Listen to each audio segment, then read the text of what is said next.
Hello, my beautiful people. It's your boy Dixon, ready to react to why the world without sharks might be your biggest nightmare. Let's get to it.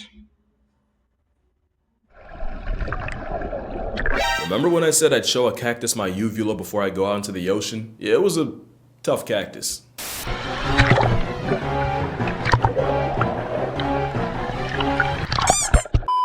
I went swimming with sharks to see them in person and instead almost saw Steve Irwin, shout out to the GOAT. That aside, I'm gonna make you like sharks in this video, but before things get better, first they gotta get worse, so thalassophobic's warning, here's the part where it hurts.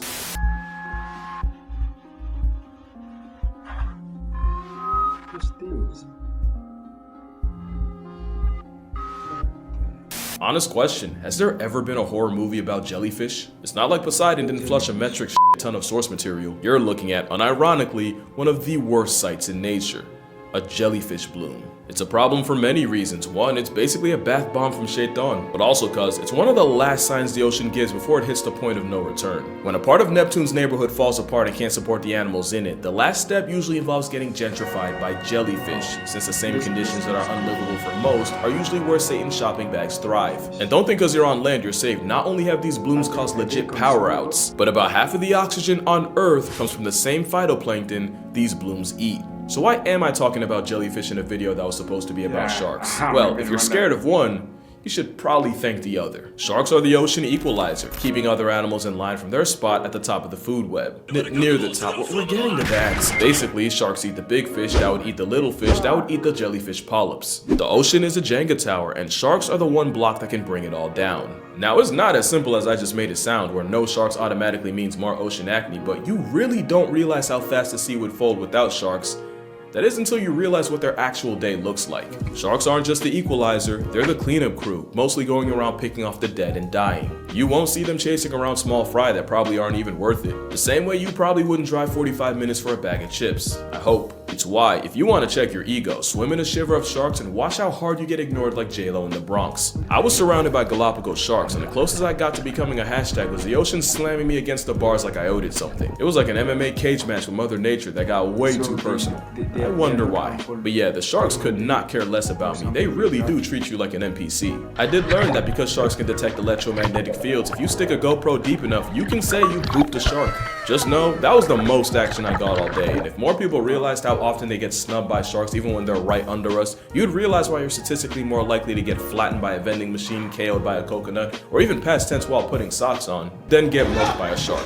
It usually takes bad RNG or a surfer adopting the silhouette of a seal. But why are sharks so scary actually? It sounds easy, it's a prehistoric predatory steroid guppy with permateeth, but honestly I think it's deeper than that. Sharks, snakes, and spiders. These are the arguably three most feared animals on Earth, and it's likely because we're hardwired to be afraid of them. Snakes are legless, cold-blooded reptiles that even monkeys will throw stones at. On the other end, spiders have too many eyes, too many legs, and show up too many times in people's business to ever get good graces. Meanwhile, sharks might just represent the fear of the unknown. The ocean is an endless, uncaring void that could wipe you out in seconds with nothing you could do about it, and projection's a hell of a drug since that unsettling fear often gets put on the apex predators of that void. But that's a problem right there. You hear sharks and instantly think of another Jaws movie, so maybe you should see the sharks that don't make the big screen. This is a zebra shark. It's a cinnamon roll of a fish that is somehow less of a threat than the trauma donkey it's named after. The zebra shark is the beginning of sharks getting the sea dog allegations, and arguably the most dangerous thing about them is their front face. If nature wanted me to take the thresher shark seriously, they shouldn't have given them such an unserious pair of eyes. It does not matter what the situation is, threshers will always look like they really need an adult. Now they do kill prey by delivering soul-evicting slaps with that tail, but look at him. He's just a baby. I'm sure there's a lot of cool stuff about the salmon shark, but honestly all I can think of is that they're the baby Looney Tunes G-rated version of great whites. The epaulet is a shark with no regard for the laws of nature, using special fins to literally walk on land. And when sharks wake up with student loans, taxes, and only 2 weeks vacation, it's all gonna get traced back to him. This is a spinner shark, and even though it's hunting, I can't not laugh at how unserious this is. The nervous shark is literally named after how terrified they are of anything human. And whale sharks are unbelievably wholesome for a bust-sized fish with teeth in its eyes. Speaking of whale sharks, you got other plus-size filter feeders like the basking shark. They're about 30 feet long, the second biggest shark, and they're really only a threat threat to your mental health, especially since a lot of plesiosaur panic can get traced back to a dead baskie. Then there's the megamouth shark, which honestly probably would be scary if you didn't know it's also a giant krill-eating pushover that lives in the forgotten corners of the ocean. Hello. Then you got the sharks you forget are sharks. Imagine you're at the shore and someone screams shark. Whole time they're pressed over a tassel wobegum, a type of carpet shark that takes the name literally by living its life as a homicidal rug. Here you have the smallest shark in the world, the lantern shark. There's a sawfish that... oh, really? Okay, well, apparently it's not actually a shark, it's a ray related to a shark. But don't worry, because this is an actual saw shark, because you know the riddle at this point is conducive to the same traits, that's convergent evolution. And you can't forget nurse sharks being so unproblematic and curious around people, scientists called it the Labrador of the sea. And I'm glad they did, because now we get to go down the rabbit hole of sharks being dogs and cats at the same time. The poor beagle is a shark named after a porpoise and a beagle. Yeah, I don't get it either, but we'll get back to that. Dogfish were named after fishermen apparently watching them chase smaller prey in packs, like dogs. But some dogfish are also cat sharks, and they got their name from the vertical feline-coated eyes. Like the small spotted cat shark is also at the same time called the lesser spotted dogfish. Google says there's over 150 species of cat sharks, including the chain cat shark, or chain dogfish, of course. Their biggest flex is they can glow green through biofluorescence. And they're not the only ones. It turns out over 50 species of sharks like kitefin and swell sharks can light up. That's about 10% of all sharks, and some actually use a light to hide.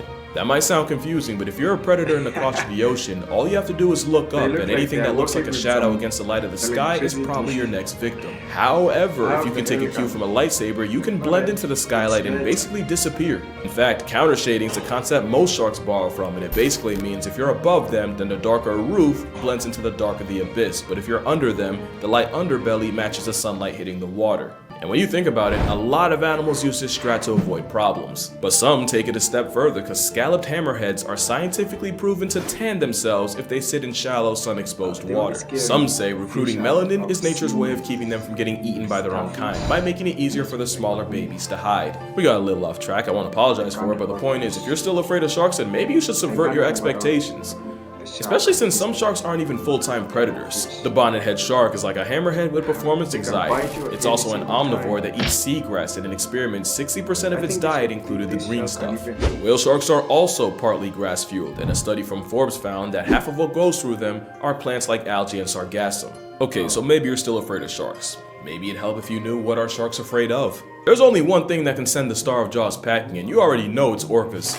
Killer whales are known to mutilate great whites for their livers, and often that's all they take. The sharks have been so beaten down that Monterey-based scientists found that great whites off Farallon Islands will abandon their favorite hunting grounds for up to a year if they run into the assault cetacean once. Researchers have even started playing the sounds of orcas on loop to keep sharks away from beaches, and imagine minding your own business and a hairless iPhone monkey plays your ops anthem.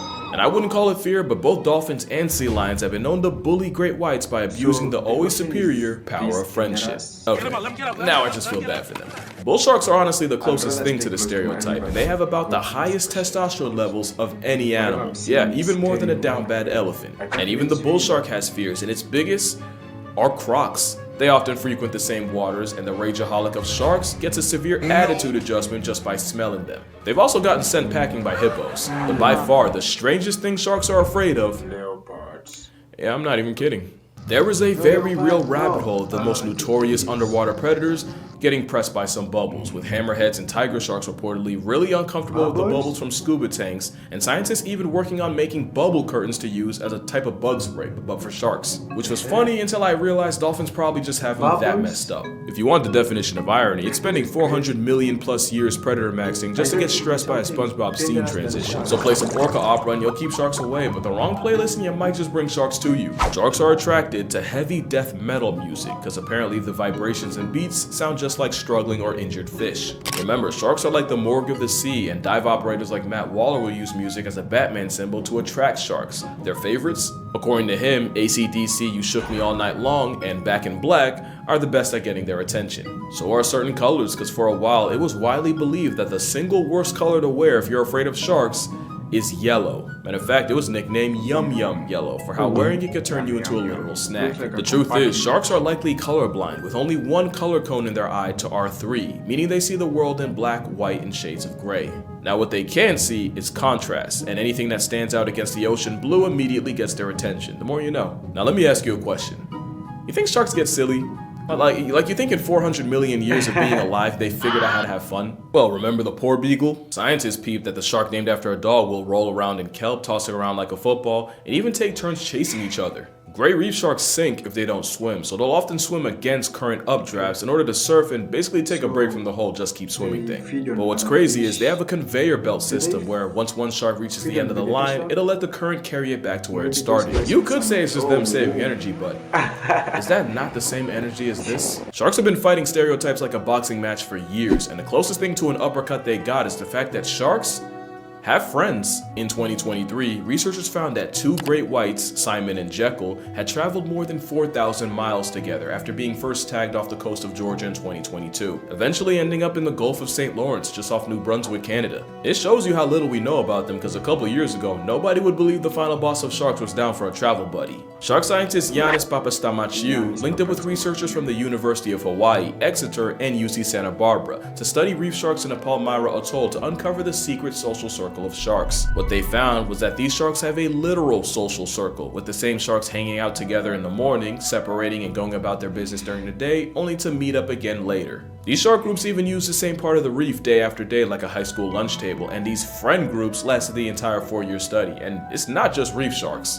By night, nurse sharks hunt alone, but during the day, they join cuddle parties of up to 40 in order to save energy. It must work because white tips also power nap as a stack pack. Sand tigers are like sea coyotes where they're fusion fishing. They have a close network of sharks they associate with, and even sharks they'll meet up with multiple times a year. Scientists now believe that if a shark has their version of a best friend, it's usually someone that's roughly the same size, the same sex, and about the same age, which would explain Simon and Jekyll. But now the real question is, can sharks form bonds with people? And the answer, like everything else, is complicated. Lemon sharks are not only famous for having favorite divers, but for getting jealous and overprotective when they see that diver around others. If a nurse shark is a Labrador, the lemon shark's a golden retriever with gills. Here's my thing now, sharks will form partnerships with other fish like remoras and pilot fish where they'll pick parasites off the shark, so this could just be a lemon guppy treating a person like any other cleaning service. Funny thing about pilot fish, sailors who saw them would swear they and sharks would act like close friends, and there's even stories of pilot fish chasing ships for weeks after they caught one of their sharks, apparently seeming distressed and anxious without him. And you probably wouldn't believe that if something like that didn't happen with a person. In 2001, shark conservationist Jim Abernathy removed a hook from the mouth of a tiger shark named Emma. 20 years and several more hooks later, and Jim and Emma might as well be a married couple, with Emma still recognizing and rushing up to Jim even after up to a year apart. And we're not talking about nurse or lemon sharks, that's a 14-foot garbage disposal with the personality of a lapdog. We don't know for sure if sharks can feel affection like one, but it honestly wouldn't be a surprise, since sharks are intelligent enough to be trained like dogs. Eugenie Clark was an ichthyologist nicknamed Shark Lady, who taught lemon sharks how to push a target and ring a bell for food, and they even learned how to tell apart different shapes and colors. Some aquariums in the UK train sharks to roll over and respond to signals and commands the same way Pavlov conditioned dogs. And gray bamboo sharks also figured out how to tell apart different shapes, even when researchers tried tripping them up with optical illusions. And even after 50 weeks, they still remembered their training. But really shouldn't be a surprise. Sharks were around back when Saturn was bumping Beyonce and praying on a ring. Sharks are no dummies. You gotta respect that they might be the biggest flex nature ever made. Sharks can literally track your heartbeat through electroreception. They have a built-in GPS. They have replaceable fluoride-coated teeth that can't get cavities. Some, like the Greenland shark, can live for a legit hundreds of years. You can find sharks at the very bottom of the ocean, under an active volcano, and even swimming in River Thames. And I honestly don't know what to be more impressed by. Really, the only weakness sharks have is they can be put in a trance-like paralysis just by getting rotated. The tonic immobility is usually triggered by pressing down on the snout, but sharks can induce it in some painfully awkward situations. Humans usually only put sharks on standby to study and tag them. Meanwhile, orcas do it to steal their organs like a black market merchant. But this time, I'm not gonna call them an oppressive Oreo, because we do something way worse. Shark finning is the practice of cutting off the fins and tossing the now mutilated shark back into the sea, where their only option is to slowly drown or bleed to death. Depending on the shark, that can take an excruciating 2 hours. And this is a fate that follows not hundreds, but up to 100 million sharks a year. All for something Gordon Ramsay called mid. At the end of the day, we gaslit sharks like no animal has ever seen. We put up every World War combined numbers on them every trip around the sun. Meanwhile, sharks might get 10 on a good year. In fact, you can argue that for all the shark slander, humans have the highest KD ratio against them. No other wild animal gets done this dirty. Moral of the story? You know it's bad when the author of Jaws, That Peter would be Benchley, dangerous. would go on to regret writing it and I can't dedicate the joke rest of around. his life to shark conservation. But yeah, that's gonna do it for this video. I hope you had as much fun as I did. If you'd like to support me on Patreon, I'm gonna be posting the full GoPro footage of me swimming with sharks. Nothing too crazy. But other than that, make sure you drink water, hug your mother, RIP Peter Benchley, RIP Eugenie, and yeah, I'm gonna see y'all in the next one. This is crazy. This is crazy. But we also feel some affection. Just some to show them some love. They're like, I can't even believe the kind of intelligence they have. It's awesome. Oh, thank you guys for watching. I hope you've learned a lot in this video. Personally, I've learned so many things, so I'm going to check on sharks and look for more videos so I know more about that. But one thing, me and Ocean, we damn done. See you in the next video.